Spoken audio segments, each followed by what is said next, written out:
May balitang totoo, may saysay, may bisa. Hindi tsismis, kundi kwento ng bayan. Serbisyong tapat ang laging laman. Mula sa isla hanggang komunidad, boses ng masa ang binibigyang lakas. Sa telebisyon, sama-samang magbukas ng isip, puso at malasakit na wagas. Kung hanap mo'y balitang may kabuluhan at programang may direksyon ng layunin, ito na ang oras, huwag palampasin. Boracay Good News ang iyong panoorin.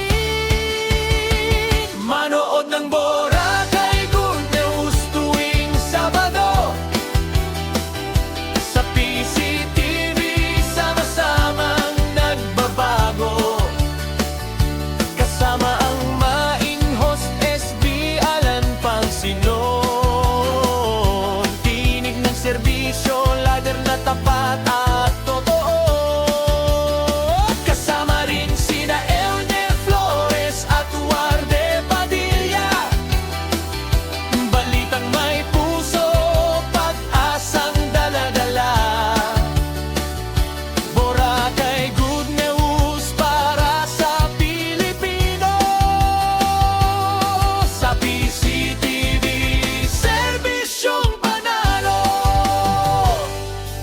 May usapang barangay, may solusyong hatid. Kabuhayan, kabataan, bawat sektor kasali. Hindi lang balita, kundi inspirasyon na kaya nating umunlad sa pagkakaisa at aksyon. Sa bawat episode, may aral na makukuha. May ngiti, may saya, may pag-asang buo pa. Kasama ang pamilya, barkada, kapitbahay. Sabado'y good news, Sabado'y tunay. Kung gusto mo ng programang may saysay at balitang hindi ka ililigaw kailanman, iyon na ang TV, huwag mag-atubili. Boracay Good News ang iyong piliin. Kunood ng Boracay Good News tuwing Sabado sa PCTV, sama-samang nagbabago. Kasama ang mahing host SB Alan Pangasinon. May paninindigan, may malasakit sa tao.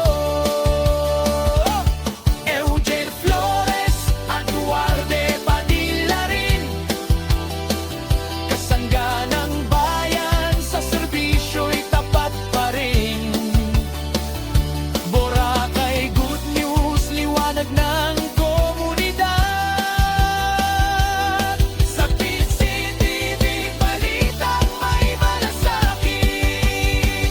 Tulay sa panahon ng ingay at maling balita, Boracay Good News ang gabay at pag-asa.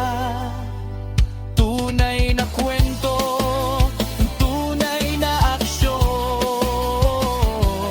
Para sa bayan, para sa kinabukasan. Huling koro mas masigla.